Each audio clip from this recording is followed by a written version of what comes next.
Hi friends, welcome to Jayas சமையல். நம்ம சேனலில் இன்றைக்கி நல்லா சில்லுன்னு க்ரீமியான பிரெட் மலாய் எப்படி பண்ணுறதுன்னு பார்க்கலாம். இந்த பிரெட் மலாய் பண்ணுறதுக்கு முதல்ல அடுப்பில் ஒரு பாத்திரம் வச்சுட்டு நான் 700 ml அளவுக்கு பால் சேர்த்துக்கிறேன். இது பால் ஏற்கனவே நல்லா காய்ச்சின பால் தான். சேர்த்துட்டு அடுப்பை சிம்லேயும் மீடியம்லையும் மாற்றி மாற்றி வச்சு ஒரு 5 நிமிஷம் நல்லா கொதிக்க விட்டுக்கோங்க. பால் நல்லா கொதிக்கட்டும். பால் கொதிச்சுட்டு இருக்கும்போதே ஒரு கப்பில் 1 டீஸ்பூன் அளவுக்கு கஸ்டர்ட் பவுடர் எடுத்துக்கோங்க. இது ஒரு அரை டம்ளர் பால் ஊற்றி கட்டி இல்லாமல் கரைச்சி எடுத்துக்கலாம். இந்த மாதிரி கரைச்சி அப்படியே வச்சுட்டுங்க இருக்கட்டும்.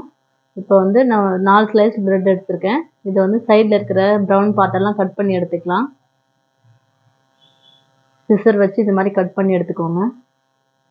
இந்த மாதிரி கட் பண்ணிக்கலாம். எல்லா பிரெட்டையும் கட் பண்ணிவிட்டு அந்த ப்ரௌன் பார்ட்டை லைட்டாக சின்ன சின்னதாக கட் பண்ணி ரோஸ்ட் பண்ணிவிட்டு நீங்கள் பொடி பண்ணி எடுத்து வச்சுக்கலாம். பிரெட் க்ரம்ஸாக யூஸ் பண்ணிக்கலாம். இது அப்படியே இருக்கட்டும். இப்போ பால் நல்லா கொதித்து லைட்டாக திக்காக இருக்குது பாருங்கள். இந்தளவு நல்லா கொதிச்சதுக்கப்புறம் இதில் 3 டேபிள் ஸ்பூன் அளவுக்கு சர்க்கரை சேர்த்துக்கலாம். சர்க்கரை சேர்த்துட்டு பால் ஒரு 2 நிமிஷம் நல்லா கொதிக்கட்டும். சர்க்கரை கரைஞ்சி கொதிக்கிற வரைக்கும் இருந்தால் போதும். பால் நல்லா கொதிச்சதுக்கப்புறம் நம்ம மிக்ஸ் பண்ணி வச்சுருந்த இந்த கஸ்டர்ட் பவுடர் சேர்த்துக்கலாம். சேர்த்துட்டு சிம்மில் வச்சு ஒரு 2 நிமிஷம் கலந்து விடுங்க. லைட்டாக திக்காகட்டும். இது கூடவே பொடியாக கட் பண்ண பாதாம் கொஞ்சம் சேர்த்துக்கலாம். இது சாய்ஸ் தான், உங்களுக்கு வேணும்னா சேர்த்துக்கலாம். சேர்த்தா நல்லாயிருக்கும். அது கூட ஒரு பிஞ்சு ஏலக்காய் பொடியும் சேர்த்துட்டு ஒரு முறை கலந்துட்டு அடுப்பை ஆஃப் பண்ணிவிட்டு வேறு ஒரு பாத்திரத்துக்கு மாற்றி நல்லா ஆறினதுக்கப்புறமா ஃப்ரீசரில் ஒரு 1/2 hour வச்சு எடுத்துக்கலாம். இது அப்படியே இருக்கட்டும். இப்போ ஒரு பவுலில் 2 டேபிள் ஸ்பூன் மலாய் எடுத்திருக்கேன். இது கூட 1/2 டீஸ்பூன் அளவுக்கு சர்க்கரை சேர்த்துக்கலாம்.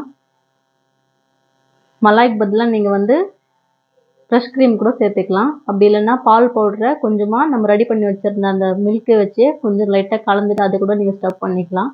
நல்லா மிக்ஸ் பண்ணிவிட்டு இது ப்ரெட்டில் ஸ்டஃப் பண்ணிக்கலாம். இந்தளவுக்கு திக்காக இருக்கணும்.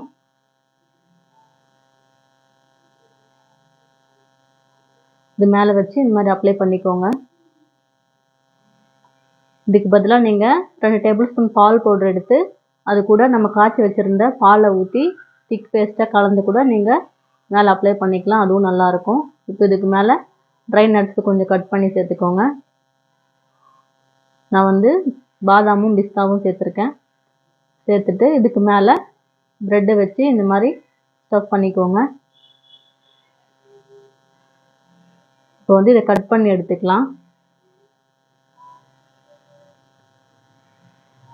ட்ரையாங்கிள் ஷேப்பில் கட் பண்ணி எடுத்துக்கோங்க.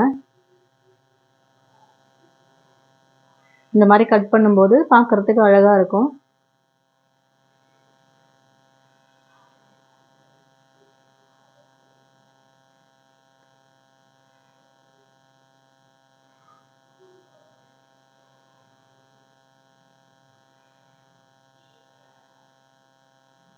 இது அப்படியே இருக்கட்டும். இப்போ நல்லா காய்ச்சி ஆறின பால் ஒரு அரை டம்ளர் சேர்த்துக்கோங்க ஒரு பவுலில்.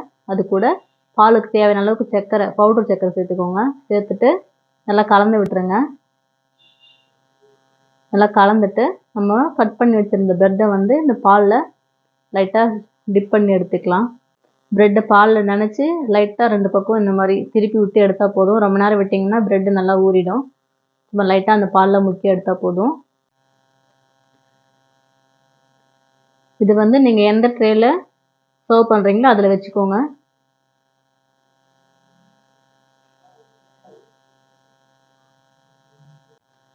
சின்ன ட்ரேவாக இருக்கிறதுனால நான் ஒரு 3 மட்டும் எடுத்து வைக்கிறேன். நீங்கள் பெரிய ட்ரேவாக இருந்தால் மொத்தம் ஒன்றா கூட நீங்கள் ரெடி பண்ணி எடுத்துக்கலாம்.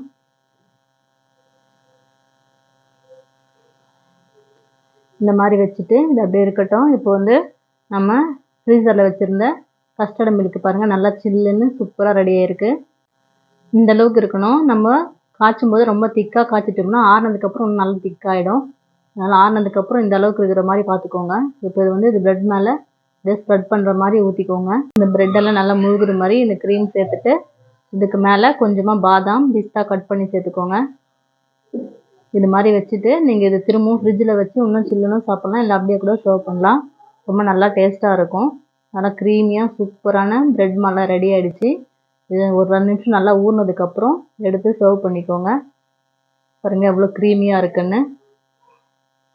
நல்லா சாஃப்டாக ஜூஸியாக இருக்கும். அந்த உள்ள ஸ்டஃபிங் எல்லாம் வச்சதுனால நல்லா ஸ்வீட்டாக இருக்கும். இது பண்ணுறதுக்கு ரொம்ப நேரம்லாம் ஆகாது. ரொம்ப ஈஸியாக பண்ணி முடிச்சிடலாம். ரொம்ப சிம்பிளான ஒரு டிஷ்ஷு. அதே மாதிரி டேஸ்ட்டும் சூப்பராக இருக்கும். இதே மாதிரி நீங்களும் ட்ரை பண்ணி பாருங்கள். இந்த வீடியோ உங்களுக்கு பிடிச்சிருச்சுன்னா லைக் பண்ணுங்கள், ஷேர் பண்ணுங்கள், கமெண்ட் பண்ணுங்கள். மறக்காமல் சப்ஸ்கிரைப் பண்ணுங்கள்.